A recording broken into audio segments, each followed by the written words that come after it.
தாய் தமிழ் உறவுகளுக்கு அன்பு வணக்கங்கள்.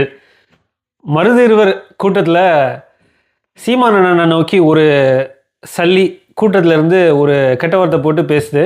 அவர் திரும்பி பார்த்த அந்த நொடியில் அவர் கண்ணில் தெரிஞ்ச அந்த ஒரு கனல் அப்படியே அவனை சுட்டரிக்கும் கோபம் வந்து அப்படியே அந்த ஒரு அரை நொடி ஒரு நொடியில் அந்த கோபம் அப்படியே தணிந்து அவரோட இயல்பு நிறைக்கு வர்றாரு.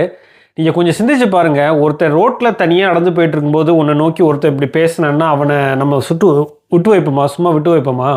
இதே சீமான் அவர்கள் தனியாக ரோட்டில் நடந்து போயிட்டு இருக்கும்போதோ இல்லை ஒரு சாமானியனா ஒரு கட்சி தலைவராக இல்லாமல் இந்த மாதிரி அரசியல் களத்தில் இல்லாமல் ஒருத்தர் இப்படி நடந்து போயிட்டு இருக்கும்போது ஒருத்தர் திட்டினா சும்மா விடுவானா? யாராவது ஒரு தமிழ் மகன் சும்மா விடுவானா? ரோஷம் சோத்தில் உப்பு போட்டு சாப்பிட்றோம் சும்மா விடுவான்னு சிந்திச்சுப்பாரு. ஆனால் இந்த அரசியலை தாங்கி நிற்கிற ஒரே காரணத்தினாலையும் ஜனநாயக முறையில் இருக்கணுங்கிற ஒரே காரணத்தினாலையும் அந்த மேடையில் அவர் அதை அவ்வளோ பக்குவமாக கையாண்டார். இதுதான் ஒரு தலைவனுக்கும் ஒரு நடிகனுக்கும் உள்ள வித்தியாசம். உங்களுக்கு வந்து அந்த ஒரு கூட்டத்தில் எப்படி அதை கட்டுப்படுத்தணும், எப்படி பிஹேவ் பண்ணணும். ஆனால் ஆரம்ப காலத்திலே சீமான் அவர்கள் இப்படி தான் இருந்தாரா, இவ்வளோ தூரம் இந்த அரசியலில் எப்படி ட்ராவல் ஆகி பண்பட்டு வந்திருக்காருன்னு உங்களுக்கு ஒரு எடுத்துக்காட்டு சொல்லணும் அப்படின்னா ஒரு விவாதத்தில் உங்களுக்கு எல்லாம் ஞாபகம் இருக்குன்னு நினைக்கிறேன். ரங்கராஜ் பாண்டே அவர்கள் நடத்தின விவாதம் தான் தந்தி தொலைக்காட்சியில். அருணன் கம்யூனிஸ்ட் கட்சி அதில் இருக்கிற அருணன் அவர்கள் அவரை அந்த டிபேட்லேயே போடா லூஸு அப்படிங்கிற மாதிரி சொல்லியிருப்பார். ரெண்டு பேருக்குள்ள ஒரு வாக்குவாதம் நடந்திருக்கும். அப்போது அந்த இடத்துலேருந்து இந்த இடம் வரைக்கும் எப்படி அந்த கிராஃப் நகர்ந்து வந்திருக்குன்னு நீங்கள் பாருங்கள். நீங்கள் தனிப்பட்ட முறையில் என்னோட நண்பர் ஒருத்தர் சென்னை ஏர்போர்ட்டில் சீமானண்ணன் அவர்களை சந்திச்சுட்டு வந்துட்டு என்ன சொன்னார் அப்படின்னா, என்ன இப்படி தங்கமான மனுஷனாக இருக்கார், ஒரு அவ்வளோ இயல்பாக இருக்கார், அவ்வளோ ஒரு நகைச்சுவைத்தன்மையோடு இருக்கார், அந்த ஒரு இறுக்கமே இல்லை, அந்த மேடையில் பார்க்குற அண்ணனெல்லாம் இல்லை, அப்படி தனிமையாக பேசும்போது அவ்வளோ தன்மையான ஒரு மனுஷனாக இருக்கார், அவ்வளோ ரொம்ப பிடிச்சி போயிடும் என்னென்னலாம், அந்த மாதிரி ஒரு வசீகரமான ஒரு கேரக்டர் அப்படிங்கிற மாதிரி ஒரு பர்சனாலிட்டி அப்படிங்கிற மாதிரி என்கிட்ட சொன்னார். என்னோட ரொம்ப நாள் நீண்ட கால நண்பர், 10 வருடமாக அவரை தெரியும், எனக்கு யூஎஸ் வந்ததுலேருந்தே அவர் தெரியும். அவர் இங்கே தான் இருக்கிறாரு. அவர் சென்னை ஏர்போர்ட்டில் கடந்த முறை சந்திச்சுட்டு வரும்போது ஒரு ஃபோட்டோ கூட எனக்கு அனுப்பியிருந்தார். அப்போது சொன்னார் இந்த மாதிரி. அப்போ நான் யோசிச்சு பார்ப்பேன், அப்போது சீமான் அவர்களுக்கு இவ்வளவு எதிர்ப்பு ஏன் வருது அப்படின்னா அவர் தாங்கி நிற்கும் அரசியல்னால தான் இவ்வளோ எதிர்ப்பு வருது. தமிழ் தேசிய அரசியலுங்கிறது தமிழ்நாட்டில் ஒரு அரங்கத்துக்குள்ளே முடக்கி வச்சுருந்தாங்க இந்த திராவிட கட்சிக்காரங்க. அதை வெளியே எடுத்து இவ்வளோ நாள் நிற்கும் போது இவங்களால் தாங்க முடியல. அதுக்கு உங்களுக்கு ஒரு உதாரணம் சொல்லணும் அப்படின்னா, நீங்கள் பொதுவாக நாம் தமிழர் கட்சி சீமான் அவர்கள் வளர்ச்சியோ இது வரைக்கும் அவங்க களத்தில் சாதித்த விஷயங்களோ எந்த ஊடகங்களும் எடுத்து பேசாது. எதிர்கட்சி பேசாதது வேறு விஷயம், ஏன்னா அவங்க வேறு அரசியல் பண்ணிக்கிட்டு இருக்காங்க, அதனால் பேச மாட்டாங்க. ஆனால் ஊடகங்கள் நீங்கள் பார்த்தீங்கன்னா நாம் தமிழர் கட்சியின் வளர்ச்சியோ அந்த நாம் தமிழர் கட்சி பின்னாடி இருக்கக்கூடிய அந்த 36-40 லட்சம் மக்கள் அளித்த வாக்கையோ எதுக்கும் ஒரு மதிப்பு கொடுத்து அவங்க வந்து பெரிய அளவில் அந்த நீங்கள் திருமாவளவன் அவர்களுக்கோ இல்லை ராமதாஸ் அவர்களுக்கோ கொடுக்கக்கூடிய மரியாதையை சீமான் அவர்களுக்கு கொடுக்க மாட்டாங்க. அவர் வளர்ந்து வருகிற கட்சி, 3வது பெரிய கட்சி தமிழ்நாட்டில் அப்படிங்கிற ஒரு அந்தஸ்தை கொடுக்கவே மாட்டாங்க. ஆனால் நாங்குநேரி இடைத்தேர்தல் போது நீங்கள் பார்த்தீங்க அப்படின்னா பனங்காட்டுப்படை ஹரிநாடா அவர் கட்சியோட குறைந்த வாக்கு எடுத்த உடனே இதோடு ஒழிச்சிடணும் அப்படிங்கிற ஒரு மோட்டிவில் அன்றைக்கி முழுக்க சீமான் அவர்கள் கீழே விழுந்துட்டார், நாம் தமிழர் கட்சிக்கு இதோட கீழே விழுந்துருச்சு, இந்த கட்சியோட கம்மியாச்சு அப்படின்னு 1 நாள் 2 நாள் 1 வாரம் வச்சு அந்த முழுக்க பேசினாங்க. அப்போ இதிலேருந்து அவங்களோட இன்டென்ஷன் என்னன்னு நீங்கள் புரிஞ்சுங்க.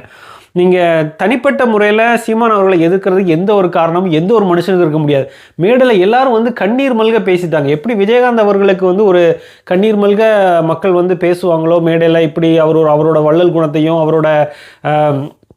அவரோட உதவி செய்கிற குணத்தை அவரோட பண்புகளை எல்லாம் வச்சு விஜயகாந்த் எவ்வளோ தூரம் புகழ்ந்து பேசுவாங்களோ அதை விட அதிகமாக சீமான் அவர்களை அந்த துணை இயக்குநர்கள் அவங்க வீட்டில் போய் சாப்பிட்றது, எப்போவுமே போனாலும் சாப்பாடு போடுறதுலேருந்து அவரோட பண்புகளை அவ்வளோ புகழ்ந்து பேசுவாங்க. ஆனால் அவர் இவ்வளவு இகழ்ச்சிக்கு ஆளாகிறாரு, இவ்வளவு விமர்சனங்களுக்கு ஆளாகிறாரு அப்படின்னா இந்த அரசியலை தாங்கி நிற்கிற காரணத்தினால. இந்த அரசியலை யாருக்காக தாங்கி நிற்கிறாங்கங்கிறத அந்த மக்கள் புரிஞ்சுக்கணும். எனக்கே சில நேரங்களில் வேதனையாக இருக்கும். என்னென்னா அவர் இந்த அரசியலை எடுத்து நிற்கிறதுக்கு காரணம் அந்த கட்சி உருவானதுக்கு உண்டான இடம், அந்த எப்படி இந்த கட்சி பிரசவமாகுது அப்படின்னு பார்த்தீங்கன்னா இனப்படுகொலைக்கு அப்புறமா. அப்போது அவரோட பல்வேறு இன்னல்களை அதுக்கப்புறம் சந்திக்க ஆரம்பிக்கிறார். அவரோட பாஸ்போர்ட் முடக்கப்படுது, அவரை வந்து ஒரு பிரிவினைவாதியாக சித்தரிக்கப்படுறார், தமிழ் தேசியம்னு. இப்போ என்கிட்ட கூட இங்கே நியூ ஜெர்சியிலேருந்து என்னோட ஃப்ரெண்டு ஒரு பொண்ணு, நான் இதை ஏன் இந்த டீட்டெயில்ஸை சொன்னேன், பேக்ரவுண்டை சொல்கிறேன் அப்படின்னா, அவங்கள மாதிரியே இருக்கக்கூடிய இன்னும் சில பேர் எப்படி நினைப்பாங்க, என்ன பார்வையில் இருக்காங்க சீமானை பற்றிங்கிறத நம்ம தெரிஞ்சுக்கணும், அந்த இடத்த சரி பண்ணுங்கிறதுக்காக தான் அதை சொல்கிறேன். ஐடியில் வேலை பார்க்குறாங்க, இங்கே வந்து ஒரு 5-6 வருஷம் இருப்பாங்க, ஹெச்என்பியில் தான் இருக்காங்க. அவங்க என்கிட்ட வந்து என்னோட காணொலிகளை திடீர்னு ஒரு நாள் பார்த்துட்டு என்கிட்ட கேட்டாங்க, தமிழ் தேசியம்னா என்ன, சீமான் அவர்கள் ஏன் பிரபாகரன் அவர்களை தலைவனாக வச்சுருக்காரு, அவர் ஸ்ரீலங்கன் தானே, அவர் எப்படி தமிழ்நாட்டுக்கு தலைவர், இந்த மாதிரி கேள்வியெல்லாம் எழும்புது.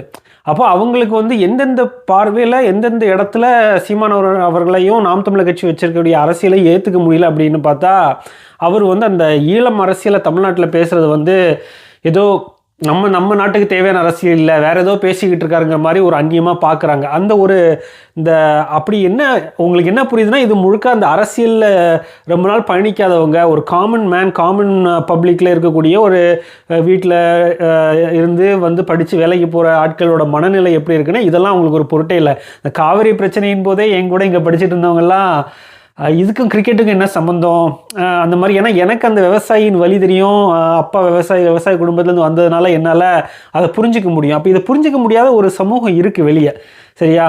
அதனால அந்த அரசியல், அவர் பேசுகிற அரசியலை புரியாமல், அது இன்னும் போய் சேராமல், இல்லை அந்த அரசியலை வந்து இது நமக்கான அரசியல் இல்லைன்னு நினைக்கிற சில விழுக்காடு இளைஞர்களும் இன்னும் வந்து சிட்டியில் இருக்காங்க, இந்த மாதிரி இடத்துலலாம் இருக்காங்க. அதனால் வந்து அவர் பேசுகிற அரசியலை யாருக்கு ரிலேட் பண்ண முடியுமோ அவங்க தான் அது கூட அவரை வந்து ஒரு ரத்தமும் சதையுமாக உயிருக்கு உயிராக நேசிக்கிறதுக்கு உண்டான காரணம் என்னென்னா, அப்படி அவங்க நெஞ்சை தொற்றும் அது. ஏன்னா அவங்கள பாதிச்சிருக்கும் அந்த விஷயங்கள், என்ன பாதித்து நிறைய விஷயங்கள் அவர் மேடையில் பேசுனதுனால தான் எனக்கு வந்து அதை அவரோட ரிலேட் பண்ணிக்க முடியுது.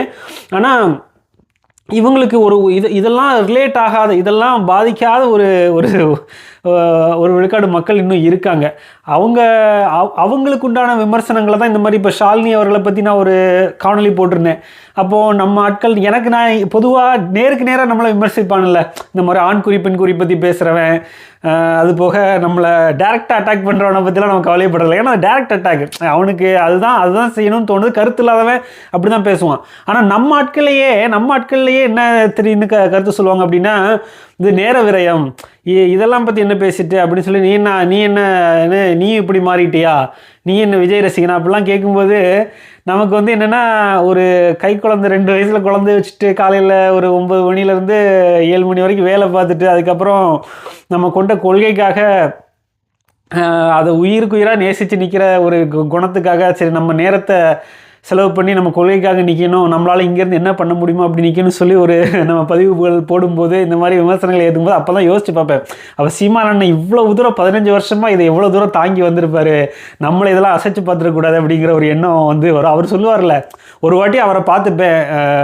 பிரபாகரன் அவர்களை பார்த்து அண்ணனோட படத்தை பார்த்தோன்னே எனக்கு வந்து அந்த துன்பங்கள்லாம் மறைஞ்சிடும் அப்படின்னு. அப்போ எனக்கும் இந்த மாதிரி விமர்சனங்கள்லாம் வரும்போது நான் சீமான் அண்ணன் அவர்களை தான் நினச்சி பார்ப்பேன். அவர் தாங்கி நிற்கிறாருன்னா நம்மளும் தாங்கி நிற்க முடியுங்கிற ஒரு உறுதி அப்போ தான் வரும். இந்த மாதிரி உறுதியை கொடுக்குற ஒரு தலைவனாக சீமான் அவர்கள் நான் பார்க்குறேன். அதே நேரத்தில் நீங்கள் தாவேகா கட்சியை பார்த்தீங்கன்னா, நான் வரும்போது உண்மையிலேயே தாவேகா வந்து அவர் விஜய் அவர்கள் வந்து என்ன நினச்சி அவரோட கத்தி படம் அந்த மாதிரி கொஞ்சம் அவர் பேசின அரசியல்லாம் பார்த்து உண்மையிலே நானும் மனசில் இதுக்கு முன்னாடி நாங்கள் ஒன் வாய்ஸ் கணேஷ்டேனா பேசியிருக்கேன். அதே மாதிரி இன்னொரு விஷயம் உங்கள்கிட்ட சொல்லணும்னு நினைக்கிறேன். நீங்கள் புலம்பெயர்ந்து தமிழ் மக்கள், ஈழத்திலேருந்து போன மக்கள், இலங்கையிலேருந்து பல நாடுகளில் பரவி வாழக்கூடிய மக்கள், உங்களுக்கு வந்து பிரச்சனை எப்படி வந்துச்சுன்னா, தமிழ்ன்ற இனம்னால பிரச்சனை வந்ததுனால நீங்கள் தமிழராக ஒன்றிணைஞ்சிட்டீங்க. ஆனால் தமிழ்நாட்டுக்குள்ளே அப்படி இல்லை. தமிழ்நாட்டுக்குள்ளே தமிழனுக்குன்னு ஒரு பிரச்சனை வந்தது, அதை உணராமல் இருக்காங்க இன்னும். அதே மாதிரி தமிழனுக்குள்ளேயே பல பிரிவுகளாக பிரிஞ்சிருக்கிறதுனால தமிழன்ற ஓர்மை இன்னும் வரலை. அதை வர்றதுக்கு தான், அதை வர வைக்கிறது, அது ரொம்ப நாளாக பிரிஞ்சு கிடக்கிறாங்க. தமிழனுக்குள்ளே சண்டை நடக்குது, அதை ரொம்ப பெரிதுபடுத்தி காட்டுறதுக்குண்டான ஊடகங்கள் இருக்குது. அது மாதிரி அந்த நிறைய விஷயங்கள் நடக்குது. அப்போ அந்த அரசியல் வந்து முழுக்க முழுக்க தமிழன்னு பேசும்போது அந்த தமிழன்ற உணர்ச்சி இல்லாதனால அது வேறு பிடிக்கிறதுக்கு ரொம்ப நாளாகுது. அப்போது அந்த மாதிரி நேரத்தில் ஒரு தலைவன் மேடையில் பேசிடலாம். ஆனால் மக்கள் விட்ட ஓட்டு கேட்க போகும்போது நம்ம இன்னொருத்தனை தெலுங்கன் இன்னொருத்தர் மலையாளிலாம் பிராண்ட் பண்ணுவோம். தெருவில் ஒரே தெருவில் 5 பேர் இருப்பாங்க. அப்போ அவன்கிட்ட வந்து நம்ம அப்படியெல்லாம் நம்ம போய் சொல்லிட முடியாது. அதாவது நீங்கள் கணேஷ் வந்து அவர் பிள்ளைமாரு, நீங்கள் அவரை ஏதோ கொல்ட்டி அப்படின்னு அடிக்கடி கமெண்ட் போடுவீங்க, கணேஷ் கொல்ட்டி அப்படின்னு. இதுதான் தப்பு. சொல்லப்போனால் அந்த மாதிரி பண்ணக்கூடாது. ஏன்னா இப்போ அப்படி நீங்கள் பார்த்தீங்கன்னா நம்ம நாம் தமிழர் கட்சிக்குள்ளே அவர் நம்ம சீமான் அவர்கள் தெலுங்கு மொழி தாய்மொழியாக கொண்டவங்களுக்கு கொடுத்துருக்காருல, சீட்டு கொடுத்துருக்காருல. அப்போ அவங்களே இதே மாதிரி தான் நீங்கள் இவன் திராவிடம் எதுக்கு சீட்டு கொடுக்குறீங்க கேட்பீங்களா? இல்லை இது இவர் கொல்ட்டி எதுக்கு சீட்டு கொடுக்குறீங்க கேட்பீங்களா? நம்ம அட்வொகேட் ஸ்ரீதர் இருக்கார், ஒவ்வொரு விவாதங்கள்லையும் நாம் தமிழர் கட்சிக்கு ஆதரவாக தான் கருத்துக்கள் எடுத்து வைக்கிறார். அவரையும் இந்த மாதிரி தான் பேசுவீங்களா?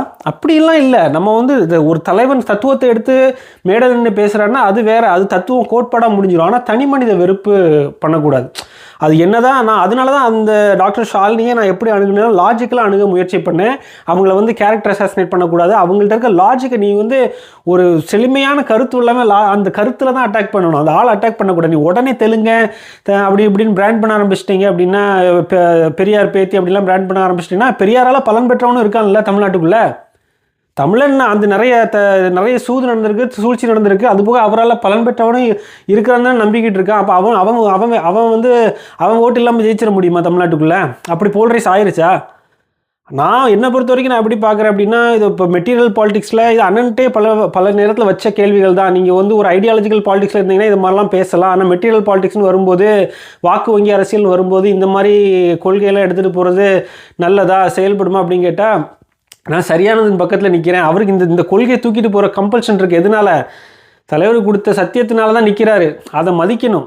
அதுக்கு வந்து இடையூறாக நிற்கக்கூடாது. நம்மளே இடையூறாக நின்றக்கூடாது. அந்த இடையூறை நான் நம்ம ஆட்கள்கிட்ட நிறைய பார்க்குறேன். நீங்கள் அவர் செய்யக்கூடாதுன்னு சொல்கிற விஷயங்கள்லாம் திருப்பியும் செய்கிறத நான் பார்க்குறேன். என்கிட்டே வந்து நீ ஜபாவை பற்றி பேசு, அதை பற்றி பேசு, இதுவாக வேலை நமக்கு. அவங்க ஒருத்தங்க பேசுகிறாங்கன்னா அதை அந்த பொருளை பேசுகிறத விட்டுட்டு பாசிட்டிவான அரசியலை பேசணும்.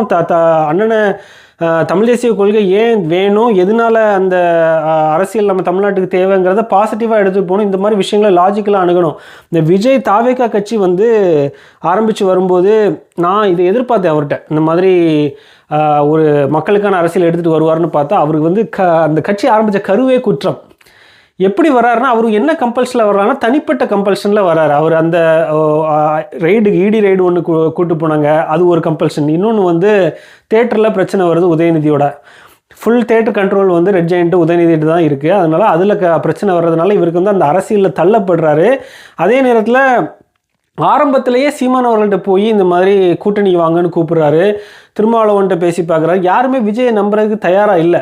விஜய் ஒரு சாதிப்பார், விஜயால் சாதிச்சிட முடியும், முதலமைச்சராக நின்று சாதிச்சிட முடியும். திருமாவளவன் நம்பலை. முதல்ல சீமான் அவர்களுக்கு முன்னாடியே திருமாவளவன் நம்பலை. அப்போது சீமான் அவர்கள் அடுத்தது வந்து எடப்பாடி கூட கூட்டணி போகிறது கூப்பிட்றாரு. அன்றைக்கே அவர் முடிவு பண்ணிட்டார், இவர் வந்து தனியாக நிற்கிற கெப்பாசிட்டி இல்லை, இது ஏதோ வியாபார அரசியல் பண்ண வராரு. நீங்கள் மக்களுக்காக அரசியல் பண்ண வந்தனா மக்களுக்கு என்ன பண்ண போகிறேன்னு சொல்லி மக்கள்கிட்ட நின்று அவன் என்ன வாக்கு கொடுக்குறானோ, அவன் நீ என்ன செய்கிறேன்னு சொல்கிறியோ அந்த ஆஸ்பிரேஷன்ஸுக்கு உண்டான வாக்குகள் வந்து உனக்கு விழும். அதை எடுத்துகிட்டு தான் நீ வந்து ஏதாவது ஒரு கட்சி கூட போகலாமா வேண்டாமான்னு யோசிக்க முடியும். அதை வந்து அக்செப்ட் பண்ணிக்கிறேன். நீங்கள் எடுத்து வச்சுருக்கிற வாக்கு வங்கி யாரை பாதிக்குதோ அவங்கள அக்செப்ட் பண்ணி கூட்டணிக்கு கொண்டு போவாங்க. அந்த மாதிரி தான் ஒரு அரசியல், மக்களுக்காக அரசியல் செய்யக்கூடியவங்க வந்து செல்வம். உங்கள்கிட்ட என்ன காசு இல்லையா, பணம் இல்லையா, என்ன ஒரே தேர்தலில் அடித்து வரணும்னு என்ன இருக்கா என்ன? உங்களால் மக்களுக்காக இறங்கி வரணும்னு நிற்கினீங்கன்னா நின்று விளையாடலாம்ல. அந்த மாதிரி எண்ணம் உங்கள்கிட்ட ஆரம்பத்திலே இல்லையே. அப்போ இதில் வந்து அவர் வந்து ஒரு அரசியல் ஒரு தெளிவில்லை, கொள்கை தெளிவில்லை, முழுக்க பர்சனல் மோட்டிவ்ஸ்க்காக வர்றாங்க. அதே மாதிரி அவர் சுற்றி இருக்கக்கூடிய ஆட்கள் அவங்களோட மோட்டிவ்ஸு, திமுகவில் எம்பி சீட்டு கிடைக்கலன்னு வெளியே வர்றாரு. அதே மாதிரி அடுத்தது விசிகாவில் இருந்தும் எம்பி சீட்டு திமுக கொடுக்க விடலை, சபரீசனுக்கு கூட பிரச்சனை இருக்கிறனால கொடுக்க விடலை. அதே மாதிரி அங்கேருந்து வெளியே வர்றாரு, இவர்கிட்ட வந்து தஞ்சம் போடுறாரு. இவரை மூஞ்சியை காட்டி அவர் இங்கே இன்வெஸ்ட் பண்ணி அவர் ஒரு வியாபாரத்தை எடப்பாடி அவர்களோட போய் பண்ணுறாரு. அப்படி இப்படின்னு இது மொத்தமாகவே ஒரு பிராண்டிங், ஒரு ஏற்கனவே ஒரு விளம்பர மாடல் அரசை வச்சு அது எப்படா ஒழிச்சு கட்டலாம் அப்படிங்கிற மாதிரி காத்துக்கிட்டு இருக்க நேரத்தில் இந்த மாதிரி நீங்களும் ஒரு விளம்பர அரசியலை செஞ்சுட்டு மக்களை ஏமாத்திட்டு இருக்கிறதா நம்மளுக்கு ரொம்ப வேதனை அளிக்குது. அதுவும் விஜய் மாதிரிப்பட்ட ஒரு ஆள் இந்த மாதிரி பண்ணும்போது நமக்கு வந்து ரொம்ப வேதனையாக இருக்குது. அப்போ தனிப்பட்ட முறையில் சீமானவர்களை வந்து அது ஒரு தப்பான ஆளுன்னு சொல்கிறதுக்கு எந்த விதமான ஒரு அடிப்படையும் கிடையாது. நீங்கள் பார்த்தீங்க அப்படின்னா அவர் இந்த கொள்கையை ஏற்று நிற்கிறதுனாலேயே பல விமர்சனங்களுக்கு ஆளாகிறாரு தமிழ்நாட்டுக்குள்ளே. அதுதான் அதை இன்னும் அவருக்கு இன்னும் கஷ்டப்படுத்துகிற விதமாக தமிழ்நாட்டில் இருக்காங்கன்றது தான் நிறையா நமக்கு வேதனை அளிக்குது. அது என்னென்னா நம்ம வந்து அவர் சொல்கிறத ஏற்றுக்க மாட்டுறாங்க. அவர் திருப்பியும் அந்த மாதிரி பிராண்ட் பண்ணாங்க. தமிழ் வாழ்கன்னு சொல்லுங்கள், இன்னொருத்தனை தெலுங்கு திராவிடன்னு சொல்லி அதை பிராண்ட் பண்ணாதீங்கன்னு சொல்லிக்கிட்டே இருக்காரு. ஆனால் அது மறுபடியும் நடந்துக்கிட்டே இருக்கிறத நான் பார்க்குறேன். என்கிட்டயே வந்து கொல்டி கணேசன் சொல்லும்போது அவர் பிள்ளை மாதிரியா அவர் அப்படின்ட்டு சொல்ல தோணுது. அப்போ உங்களுக்கு அதிலே தெளிவில்லை. யார் ஆதரிக்கிறவர், அவர் சீமானவன் ஆதரிக்கக்கூடியவர் தான். ஆனால் அவருக்கு சில இடத்துல முரண்பாடு வருது. பெரியாரை விமர்சிக்கும் போது அவரால் ஏற்றுக்க முடியல. அதனால தான் அவர் வந்து இது பண்ணுறாரு. நீ அந்த விஜய உடனே தெலுங்குன்னு பிராண்ட் பண்ணுறது, தெலுங்குனா இருந்துட்டு போட்டோம், அவனை கோட்பாட்டளவில் எதிர்த்து போக வேண்டியதானே. இப்போ அதெல்லாம் வெளியே சொல்லி இப்போ ஹெச் ராஜாவுக்கும் நமக்கும் இப்போ என்ன வித்தியாசம்? அவர் உடனே ஜோசப் விஜய்ன்னு சொன்னார். ஏன் சொன்னார்? அவர் வந்து ஹிந்து இல்லைன்னு காமிக்கணுங்கிறதுக்காக சொன்னார். இப்போ நீங்கள் தமிழர் ஓட்டு மட்டும், நீங்கள் தமிழர்னு ஒரு எண்ணம் இருக்கா தமிழ்நாட்டில்? தமிழன் ஓட்டு மட்டும் வந்தால் போதுமா ஜெயிக்கிறதுக்கு, ஆட்சி பிடிக்கிறதுக்கு? அப்படி இல்லை. இப்போ அப்போ ஸ்ரீதர் அவர்கள்லாம் வெளியே அனுப்பிடலாமா? அப்போ வந்து இவங்க திமுக சொன்னாங்கல்ல, பிராமின்ஸ்லாம் வரக்கூடாது உள்ள அப்படின்னு சொல்லி தானே திராவிடன்னு பேர் வச்சோன்னு சொன்னாங்க. இப்போ சேர்த்துக்கிறாங்களே, எஸ்வி சேகர் எல்லாரையும் சேர்த்துக்கிறாங்கல்ல. அப்போ கால ஓட்டத்துக்கு ஏற்ற மாதிரி மக்களை வந்து அந்த மாதிரி சேர்த்துக்கணும். அந்த சூழ்ச்சிக்கு ஆளாகாமல் இருக்கணும், அவ்வளோதான். விழுந்துடக்கூடாது, கொள்கையில் உண்மையாக இருக்கணும். தலைமை பதவி தமிழருக்குன்னு தானே அவர் சொல்லியிருக்காரு. அதில் காம்ப்ரமைஸ் செஞ்சுக்கலையே. அதுதான் நமக்கு முக்கியமே தவிர, அந்த ஒரு கொள்கையின் அடிப்படையில் தான் நம்ம ஒரு அரசியல் எடுத்து வைக்கணுமே தவிர தனி மனித வெறுப்பை நம்ம பாராட்டக்கூடாது. அது டாக்டர் ஷாலினியாக இருந்தாலும் சரி, யாராக இருந்தாலும் சரி, உன் வீட்டு பக்கத்தில் இருக்கிறவங்களாலும் சரி, அது வந்து தமிழ்நாட்டுக்குள்ளே அது எடுபடாது.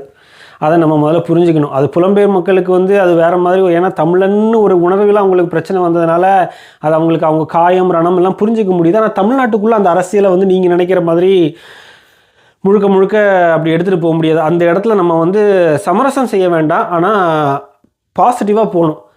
தமிழ்நாட்டை பொறுத்த வரைக்கும் தமிழ்நாட்டு அரசியலில் திமுக அதிமுக ஆட்சினால் ரொம்ப நொந்து போய் பிஜேபிக்கு போடலான்னு இருக்கிறத வந்து தடுத்து நிறுத்துறதே நாம் தமிழர் கட்சியின் வளர்ச்சி தான். அதை முதல்ல நீங்கள் புரிஞ்சுக்க. தமிழ்நாட்டில் பிஜேபி வளராமல் இருக்கிறதுக்கு காரணம், இவ்வளோ தூரம் ஊழல் ஆட்சி நடக்கும்போதும் பிஜேபின்னு ஒரு தேசிய சக்திக்கு போடலான்னு மனசில் நிறைய பேர் நினச்சிட்டு இருக்கும்போது அதுக்கு ஒரு அரணா, அதுக்கு ஒரு தடுப்பணையாக தான் நாம் தமிழர் கட்சி வந்தது. நாம் தமிழர் கட்சிக்கு வாக்குகள் போகுது. இப்போது அந்த தமிழ் தேசியங்கிற ஒரு கோட்பாடு எழுந்து வருது, அதுக்கு பெரிய வேறுபிடிச்சு வருதுன்னு தெரியும் போது இந்த மாதிரி இன்னொரு சக்தியை கொண்டு வந்து அதுக்கு அணைக்கட்டுறதுக்கு தான் தாவேக்காங்கிற மாதிரி ஒரு கட்சியை பல பேர் பயன்படுத்த நினைக்கிறாங்க. அது தாவேக்கா கட்சியோட மோட்டிவ்னு நம்ம முழுக்க சொல்லிட முடியாது. அவருக்கு பர்சனல் மோட்டிவ் தான், பப்ளிக் மோட்டிவ் கிடையாது. அது அவருக்கு பின்னால் இருக்கிறவங்க அவரை வச்சு அவர் வந்து நின்னாருன்னா, இவ்வளோ தூரம் மன்றத்தில் நம்ம வந்து இவ்வளோ நாள் இருந்துட்டோம், இதை வச்சு நமக்கு ஒரு ஆதாயம் கிடைக்குங்கிற காரணத்தினால அவங்க வந்து அந்த பண்ணுறதுக்கு வாய்ப்பு இருக்குது. அவரை முகமாக காட்டி அதை புஷி ஆனந்தெல்லாம் இவ்வளோ நாள் என்ன சும்மாவாக இருந்திருப்பார், அவர் கீழே நாய் மாதிரி உழைச்சிக்கிட்டு, அவர் ஏதாவது ஒன்று அவரை வச்சு பார்த்துட முடியாதா, எடப்பாடி கூட போயிடுவாரா? அப்படி எனக்கு தெரிஞ்சு தாவேக்கா கட்சியில் போய் வேட்பாளர் நிற்கணும்னு நினைக்கிறவங்க எல்லாருமே ஏடிஎம்கே கூட கூட்டணி போகணுங்கிறதுல தான் உறுதியாக இருக்காங்க. ஆரம்பத்தில் அப்படி தான் இருந்தாங்க.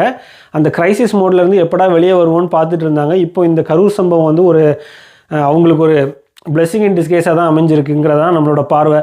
அவர் வந்து போய் காலில் விழுந்தார், மன்னிப்பு கேட்டார், என்ன பண்ணார், என்ன அவருக்கு அரசியல் தெரியாது. விஜய்க்கு சுத்தமாக அரசியல் இது வரைக்கும் அவரை ஆதரிக்கிறவங்களே சொல்கிறாங்க அவருக்கு தெரியாதுன்னு தான் சொல்கிறாங்க. அவங்க ஏன் ஆதரிக்கிறாங்க அப்படின்னா, இவராது வந்து ஏதாவது ஒரு தேர்தலில் தூக்கி போட்டுற மாட்டாரா அப்படிங்கிற மாதிரி அவங்களுக்கு ஒரு எதிர்பார்க்குறாங்க. ஆனால் அதுக்குண்டான சத்து விஜய்கிட்ட இல்லைங்கிறது நம்ம ஆரம்ப காலத்திலேயே புரிஞ்சுக்கிட்டோம். அது அரசியல் விழிப்புணர்வு அதிகமாக இல்லாத ஆட்கள் தான் ஒரு விதமாக அவரை ஆதரிச்சிட்ருக்காங்க. அது அந்த கருத்துக்களை கொஞ்சமாக தான் இந்த மாதிரி விஷயங்களை எடுத்து சொல்லி, அந்த தனி மனித விருப்ப பாராட்டாமல் கருத்துக்களை எடுத்து சொல்லி தான் நம்ம வந்து அதை எதிர்கொள்ள முடியும். நீங்களும் சிந்தித்து பாருங்கள், கருத்துக்களை பதிவிடுங்க. வாழ்க வளத்துடன்.